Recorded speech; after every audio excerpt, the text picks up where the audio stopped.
Story. नमस्कार, news plus 21 में आपका स्वागत है। मैं हूं आपके साथ अविनाश दुबे। जैसा कि आप सब जानते हैं कि हम आपके लिए अनटोल्ड स्टोरी लाते हैं। आज इसी के खास प्रोग्राम में मध्य प्रदेश से चलकर हमारे साथ एक युवा फिल्म निर्देशक मौजूद हैं, दिगंबर सिंह पट्टा। सर, बहुत बहुत स्वागत है आपका न्यूज प्लस 21 में। दिगंबर सिंह पट्टा रानी अवंती बाई के उस धरती से आते हैं जहां उन्होंने कई उपाधियां और कई ऐसी काम किए हैं जिसको शायद विश्व पटल पर कोई ऐसा व्यक्ति नहीं होगा जो ना जानता हो। यह पूरा इलाका आदिवासी बाहुल्य क्षेत्र है। ऐसे में फिल्म निर्देशक इतनी बड़ी सोच रख पाना अपने आप में एक चुनौती है। सर, कैसे ये सब संभव हो पाया? सर, दरअसल मेरे शुरू से बचपन से मेरी जिज्ञासा थी फिल्म लाइन में आने की। मैं शुरू से लेखन कार्य करता था और इसके साथ साथ मुझे ये भी था कि लोगों को फिल्म जब देखता रहा तो खुशी होती थी। तो मैं ये चाहता था कि स्टोरी में कुछ ऐसी लिखूं कि लोगों को दिखा सकूं। तो इसका से मेरा इंटरेस्ट और ज़्यादा बढ़ गया इस चीज़ में। आपका जो पूरा इलाका है, क्योंकि ये गौंड समुदाय, पट्टा जो आते हैं वो गौंड समुदाय से आते हैं और ये पूरा जो इलाका है ये आदिवासी बाहुल्य क्षेत्र है। तो ऐसे में क्योंकि आप लोग एक सीमित दायरे तक ही लोगों की सोच रह पाती है और ऐसे में फिल्म निर्देशक सोच पाना, और उसके बाद आपकी जो प्रारंभिक शिक्षा दीक्षा जब हमने जानकारी प्राप्त की तो पता चला कि आप जो है नवोदय स्कूल से आपने पढ़ाई किए।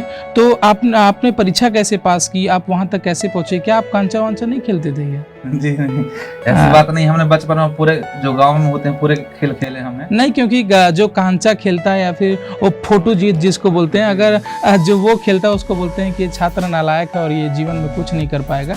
तो आपने कैसे, मतलब क्या ये सब खेल खेला करते थे आप? जी, बिल्कुल, हम एक खेल खेला करते थे।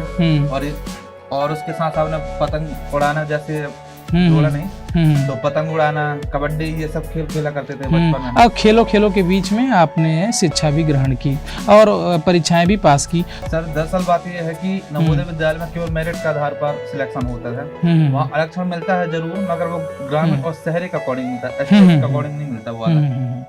तो पहली बार जो है आप IGN2 पहुंचते हैं, आपका एडमिशन होता है और आप जो है शिक्षा के साथ साथ आप जो है नुक्कड़ नाटक, समाज को जो है एक मुख्य धारा से जोड़ने के लिए, समाज को छुआछूत से दूर रखने के लिए, समाज के अंदर एक नई ऊर्जा, नई आवेश युवाओं के अंदर लाने के लिए आप जगह जगह पर नुक्कड़ नाटक किया करते थे।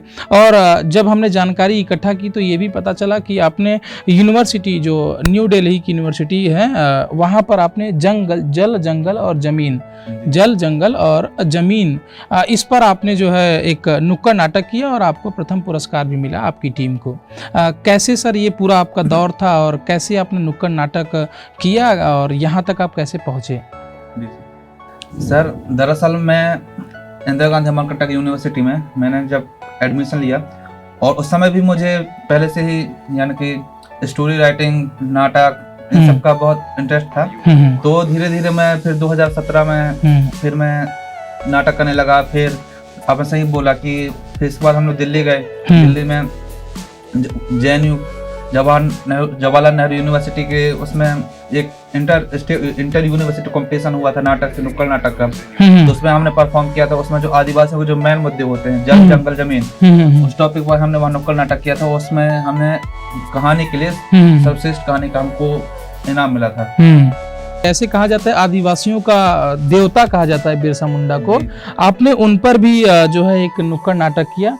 क्या था ये, कहाँ हुआ था, कैसे हुआ था और आपने इसकी तैयारी कुछ कैसे की हुई थी? जी, दरअसल मेरे कॉलेज के दिनों में ही तो वहाँ जो हमारे सर थे, संतोष सोनकर सर, तो उन्होंने हमको इसी बारे में प्रेरित किया कि आप और कर लो। उस समय पलाश थिएटर हमारे कॉलेज में हुआ करता था। तो उस समय 15, 16, 17, 3 नवंबर तो बिरसा मुंडा जयंती और झारखंड स्थापना दिवस मनाया जाता है उन 3 दिनों में। तो वहाँ पास हर प्रतिवर्ष वहाँ पास टाटा के द्वारा ऑर्गेनाइज किया जाता है इंटरनेशनल नाटक। तो उसमें हमने भी परफॉर्म किया था। तो उसमें जो हमने नाटक किया था वो मध्य प्रदेश के वीर स्वतंत्रता सेनानी टंट्या मामा, टंट्या भील, उनके ऊपर हम नाटक किया था। तो उसमें देश विदेशों से भी कलाकार आए। अच्छा, देश विदेशों से भी कलाकार आए हुए थे, उन सब के बीच आपने जो है आदिवासी समुदाय को, बिरसा मुंडा को, उनके कार्यों को, उनके जो ऐतिहासिक कार्य थे, उनके जो समाज के प्रति जो उनकी एक प्रेम था, एक अपने समुदाय को जोड़ने का, उसको आपने दिखाने का प्रयास किया। अच्छा, जब आप IGN2 से निकलते हैं तो फिर आपके दिमाग में क्या चल रहा था शुरुआती दौर में, जब आप पास करते हैं IGN2, उस दौरान आपके दिमाग में क्या चल रहा था? सर उस समय मुझे, अब मैंने आपको पहले भी बताया कि मेरा शुरू से जो रुझान था, इंटरेस्ट था, वो मेरा लेखन में था।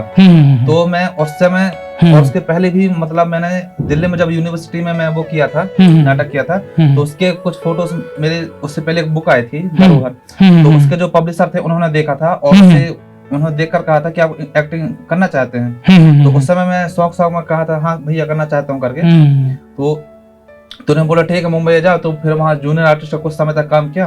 इसके बाद मुझे लगा नहीं यार, यानी कि एक्टिंग। अच्छा, यानी आपने डिंडोरी जिले से एक आदिवासी समुदाय से मुंबई तक का सफर तय किया। जी सर। फिर उसके बाद आपका रुझान जो है पढ़ने की ओर और बढ़ता है और आप फिर मास्टर्स के लिए एडमिशन लेते हैं। जी।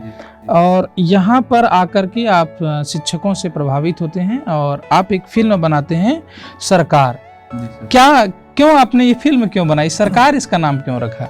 सर दरअसल क्या था कि जो मैं जितने भी जो टॉपिक हुआ करते थे मेरे लिखने में, और जो कई लोग बोलने में डरते हैं, ऐसे टॉपिक्स में मेरे को कुछ करने में अच्छा लगता रहा मेरे को। तो इसका मैं चाह रहा था कि जैसे नक्सलवाद बहुत बड़ी समस्या है छत्तीसगढ़ में, तो इसका मैं चाह रहा था कि सर्वप्रथम जो मैं शॉर्ट फिल्म बनाऊं तो नक्सलवाद के ऊपर ही बनाऊं, क्योंकि आप जानते हैं नक्सलवाद की समस्या कितनी गंभीर होती जा रही है। तो इस कारण से सरकार में इसका फिल्म का टाइटल इसलिए लिखा था क्योंकि सरकार के खिलाफ एक विद्रोह था आदिवासियों का, तो इसी कारण मैंने इसका नाम सरकार रखा था। अच्छा, आपकी जो मैं फिल्मों के नाम, आपके नुक्कड़ नाटकों के नाम देख रहा हूँ जो, और मैंने जो पढ़ा और जो जानकारी मुझे मिली, उससे एक चीज़ साफ हो रही है कि आपका समाज के प्रति जो है एक गहरा संबंध है। आप मतलब जैसे एक मजाक मस्ती होता है, ज़्यादातर लोग आजकल फिल्में वैसे ही बना रहे हैं, पर इन ऐसे दौर में भी आप जो मैं देख रहा हूँ कि आप समाज को जोड़ने का प्रयास कर रहे हैं, सामाजिक स्तर पर ही आप फिल्में बना रहे हैं। तो ये क्या आप बचपन में कुछ जुड़ाव था आपका समाज से, या आपके अंदर एक प्रेम, एक सद्भावना, या परिवार के लोगों का समाज के प्रति कोई राजनीतिक आपका संबंध रहा, ऐसा कुछ? सर दरअसल क्या है कि राजनीतिक संबंध तो मेरे परिवार का है थोड़ा सा, लेकिन राजनीतिक से पृथक मैं कुछ समाज क्षेत्र में काम करना चाहता था, और इसके लिए हमारी अमरकंटक में इकाई है प्रणाम नर्मदा युवा संघ, जो स्वयंसेवी संगठन है। तो उसके साथ जुड़कर धीरे धीरे मुझे समाज सेवा के प्रति मेरे को वो मिला। फिर मैंने जाना कि वास्तव में समाज में जो कुछ रहते हैं कुरीति और क्या उसको बोला जाए समस्याएं क्या है, तो उसको मैंने महसूस किया। तो मुझे ये लगा कि नहीं, कि अगर हमको लिखने के माध्यम से या फिर अपने शॉर्ट फिल्म गाने के वगैरह से माध्यम से किसी को जागरूक कर सके तो अच्छा लगता है वो। जैसे ही लॉकडाउन लगता है, कोरोना का तांडव होता है और लोग घरों में कैद हो जाते हैं, फिर भी आपकी कलम नहीं रुकती है और आप लोग बनाते हैं छुआछूत पर एक आधारित फिल्म प्रायश्चित। तो ऐसे में एक सामान्य परिवार से आने के बावजूद भी आपने इतनी बड़ी सोच और आपको सहायता, कैसे ये सब संभव हो पाया? सर दरअसल क्या बात यह है कि प्रायश्चित मूवी का जो कॉन्सेप्ट था बहुत पहले से था, क्योंकि भारत में अभी भी लोग जरूर ये कहते हैं कि छुआछूत नहीं है, मगर वो कहीं ना कहीं है। तो मैं ये दिखाने के लिए, मैं किसी पर्टिकुलर किसी को टारगेट नहीं कर रहा था। तो मेरा ये था कि जो है रियलिटी में अभी कुछ जगह में हो रहा है, तो उसमें वो फिल्म के माध्यम से हम दिखा सको छुआछूत वाकई में अभी है। तो कुछ लोग क्योंकि उसमें आरक्षण को भी कई लोग दोष दे देते हैं, तो ये सब नहीं, कि अगर आप उसको देखेंगे तो आप समझ पाएंगे। और वो लॉकडाउन से कुछ ही दिनों पहले उसको रिलीज हुआ था वो वाली फिल्म। रिसर्च जब कर रहा था मैं, तो मैंने ये देखा कि YouTube पर जो है आप संगीत भी लिखा करते हैं। आपकी कई सारी ऐसे जो हैं गीत हैं जिसको मैं देख रहा हूँ 40,000 50,000 व्यूअर्स मिले हुए हैं और लगातार वीडियो ट्रेंडिंग्स में है। तो संगीत गीत भी आप लिखते हैं? जी सर।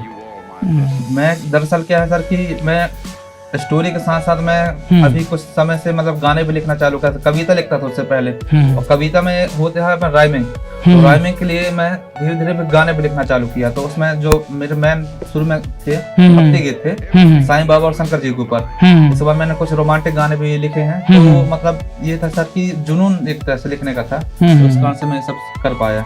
अच्छा, तो एक्चुअली ये सब चल रहा है तो आप कभी जैसे आपने शुरू में कहा कि आप मुंबई गए, फिर आप फिर छत्तीसगढ़ आ जाते हैं, तो फिर क्या मुंबई का प्लान है? क्योंकि कहा जाता है कि फिल्मों की दुनिया है वो मुंबई में ही बसती है, तो मुंबई जाने का फिर से कुछ प्लान है आपका कि वहाँ जाएंगे फिर एक कैरियर की, आप बड़े कैरियर की शुरुआत करेंगे? हाँ सर, ये सही है सर कि लोग वाकई में सपनों की नगरी मूवीज को ऐसे नहीं कहते। हाँ। क्योंकि जितने भी फिल्म मेकर हैं सब एक कहीं ना कहीं उनके दिल में ख्वाहिश होती है कि एक बार मुंबई जाएं, वहाँ कुछ काम करें करके। तो इसी दरमियान अभी हम लोग पिछले महीने मुंबई भी गए हुए थे। अच्छा, आप लोग मुंबई गए हुए थे? जी कोरोना के कारण आप फिर वापस हो गए, ऐसा कुछ? कोरोना एक्चुअल में क्या था, कोरोना लॉकडाउन लगा नहीं था, मगर उस समय डर था क्योंकि हर दिन केस इतने बढ़ते जा रहे थे। हमें डर था कि कहीं फिर से लॉकडाउन हो, ऐसी स्थिति का हमको सामना ना करना पड़ जाए, तो हम वापस आ गए। लेकिन इसी बीच एक खुशखबरी ये थी कि वहां से अभी कुछ प्रोजेक्ट्स के अभी से के लिए फोन आया है, मगर अभी अच्छा, मतलब जाना आपका सफल हुआ, कोरोना भले से आया और आपको प्रोजेक्ट्स भी मिल गए वहाँ पर? जी जी। तमाम जानकारियों के लिए आपका शुक्रिया सर। आप मध्य प्रदेश से छत्तीसगढ़ आए और बातचीत की News+21 पर। और हमारा ये अनटोल्ड एक्चुअली शो है जिसके माध्यम से हम प्रदेश भर के और देश के भी जितने भी राज्य हैं वहाँ पर हम ऐसी ही कहानियाँ ढूंढते हैं ताकि हम उन लोगों से बातचीत कर पाए जो समाज की मुख्य धारा से नहीं जुड़ पा रहे हैं। वो लोग जिनके अंदर कुछ अच्छी खूबियां हैं जिसको समाज को दिखाना चाहते हैं पर उनको एक प्लेटफॉर्म नहीं मिल पा रहा है, ऐसे लोगों को News+21 हमेशा एक मंच देती रही है। आपने अपना समय दिया, इसके लिए सर आपका बहुत बहुत शुक्रिया। ऐसे ही तमाम जानकारियों के लिए News+21 को सब्सक्राइब करना ना भूलें। शुक्रिया। The untold story.